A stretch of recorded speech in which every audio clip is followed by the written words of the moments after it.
forget who the other one was, but they were all big stars, So they signed the contract, and Neil Young did. Neil Young actually started a new record label and put out 2 albums, and they became even bigger. But then it was time for Carrie to go out to L.A. and do her acting. So it's. I still have people in the business who say, they were Cake-like fans, wondering why they all broke up. I said, nothing happened. It's not what they were doing. And my daughter, to this day, says to me, Dad, I still think about it. She said, I probably have 25 friends who would have given anything, who were musicians, who would have given anything for a shot at making an album with Neil Young and Rico Cassidy. And we said no. And, she said, it's strange, but it's the way it worked out. Okay, enough about her. Let's talk about me now. Do you know if they've actually got other voice actors for the other roles, or is it? Yes, the other voice actors were at L.A. on Tuesday, and we're going to begin their session right after mine. And I got there at 2 and worked until 3:15. I guess they were going to start at like 3:30 recording the other actors. I don't know who they are. I don't have any names. But I was looking for an exclusive, Larry. I know. I would give it to you if I could, because the press release is gone. I don't even know if Warner Brothers has yet announced publicly the actors' names. I don't think they have. Yeah, no. So I didn't get to meet them or even talk to any of them. Like I said, if I'd been able to fly out there and do it, they were hoping I might be able to, because it was the day after Memorial Day, which is a big holiday here in America, and everybody has long weekends. But so I didn't get to meet them and work with them. Hopefully the next time I will. I mean, I'm in 3 or 4 more episodes coming up. Do you think that's a bit of a disadvantage, though, when you work by yourself as opposed to just bouncing off the other voice actor and sort of being able to get emotion? Yeah, it's a disadvantage to work by yourself. Well, it's not as much fun. See, I was just in the studio by myself, a little studio by myself, and then I could hear in my headphones. I could hear Andrea Long, the director out in Warner Brothers Ranch in California, and I had the script in front of me. I could see the other actors' lines, but. Yeah, it's better if you're there in the same room, as we always were with the original Thundercats. The whole cast was always there, and you're getting to hear Mum Ra say, and you're having an actual interaction with Mum Ra and Tiger, and looking at them while you talk to them while you record, But I mean, you can do it the way we did it, but it's not as much fun. Yeah, I guess, is it something like, I don't know how the way that you do voice acting, but is it something like you might kind of go back to how you used to record Thundercats and just think about how the other voice actors would interact with you and maybe sort of work it out in your mind like that? I mean, how do you approach that role? I mean, how do you approach that kind of work?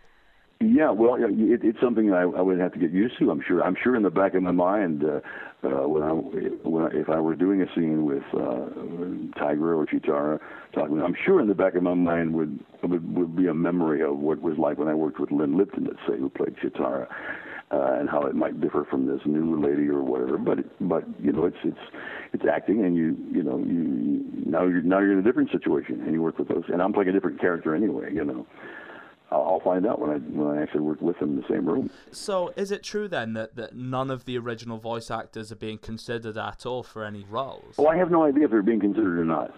All I know is, as of right now, my agent, the information that I got from my agent, is that the 2 of her clients, Peter Newman and Lynn Lipton. Peter played Tiger in the original series, and Lynn Lipton played Chitara. They're both clients of Don Buchwald and Robin Spector, his assistant, and so I know that from what she told me that those 2 have not been approached yet. Whether the others have or not, well, besides those 2, there's only still surviving. There's only Earl Hyman, who plays Panther, and Earl is frankly in his mid-80s now, and I don't know if he'd want to do it or could do it. No, I interviewed him about a year ago, maybe longer than that. You did, yes. I heard that interview. I hadn't talked to Earl for 25 years, and it was so great to hear his voice. It was a really strange one, and the thing is he told me that he couldn't do Panther anymore, and I was, gutted. He can't be right, but there was still a part of his voice that I thought, there's still a little bit of Panther there. I think Peter Newman would be great on the show, because I always Peter still sounds the same. I still see Peter around New York. Well, he still sounds like Tigra. So, when you hear him and he's, I am Tigra, and it's like, wow, he's changed a bit. Peter and Lynn Lipton and I I think were the ones whose characters really were just our own voices. I mean, if you remember, Lion-O was really just my voice. I was being more dramatic because I was acting. You know, I wasn't. For example, right now as I'm talking to you, I don't sound. I mean, it sounds like Lion-O, but if I were being Lion-O now, I'd be going, Matt, it's great to hear you again, my friend. But it's really basically my voice. The same with Sitara and Peter. Yes, Peter Newman's voice is the same voice as you'd recognize from Tiger. It's just he's just not sitting there saying, Lion-O, my leg, I can't move. I gotta say though, you know, if it was entirely new voice actors doing it, would you have a serious problem with that? Would you want the original voice actors to come back on, or is it something like if you can work with it and then you'll do it? I'm sorry. Are you asking? Am I upset that the other ones I'm not working with them now? Not upset. It would be wonderful. It would be wonderful to do that. But yeah, it would be great if we could do that. But I think the reality is, and again, I didn't really have a chance to talk with the Warner Brothers people about who they're using and why they're not using all of us as the same characters. But I can imagine why. I mean, some of us don't sound the same. And besides, I think because it's a new series. You know, I thought to myself, what would be the point of making a new series if it sounded exactly like the old, looked just like the old? You know what I'm saying? Yeah, so hire new young actors. You know, but I think it's nice that at least in my case, they brought me back to be a part of it. You know. But I can understand why they didn't hire me to be Lion-O, although there are a lot of people on the internet. There were petitions, I think, on a couple of websites when they announced the movie to be made. We want Larry to play Lion-O, and I said, yeah, me too. But I understand. I understand it, though. You know, they want to give it a new look and a new sound. When they approached you to do the remake, so to speak, was there any hesitance on your part to do it? Because I know that, you know, a lot of these big franchises, I mean, if you look at what sort of Tom and Jerry became, you know, that they approach that sort of old franchise and they turn it to something completely different and the older fans don't like it. Was there any sort of hesitance on your part? Oh, yes. Oh, definitely. That's why I didn't agree to it until I saw the script.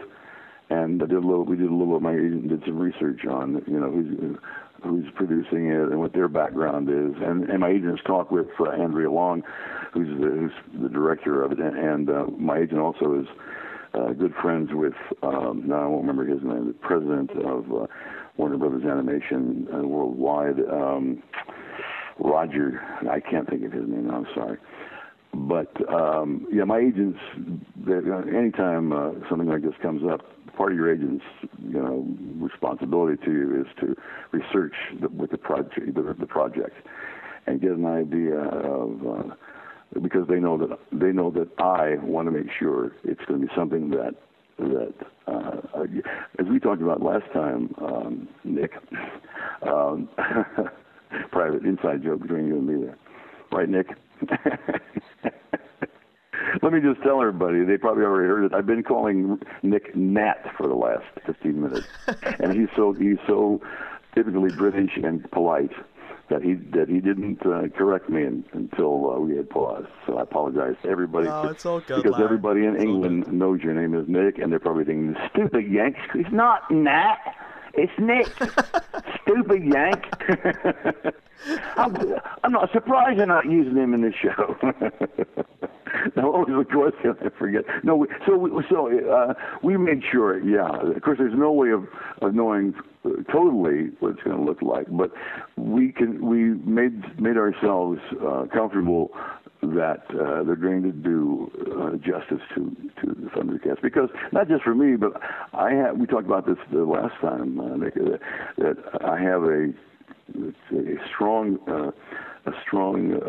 affection for the original series and for what it has meant to so many fans, because over the many years since we did it, I to this day get emails from people who tell me things like, not just that they liked it, they were fans, but many ones that touch me most are the ones people tell me that their childhoods were not that good or whatever, and that Thundercats really helped them get through that part of time in their lives with its code of thunder, you know, justice and loyalty, and the attitude of the Thundercats, even dealing with evil mutants, was try to work things out in a just and nonviolent way. And so, you know, I'm not trying to sound noble here, but that I don't want to do anything that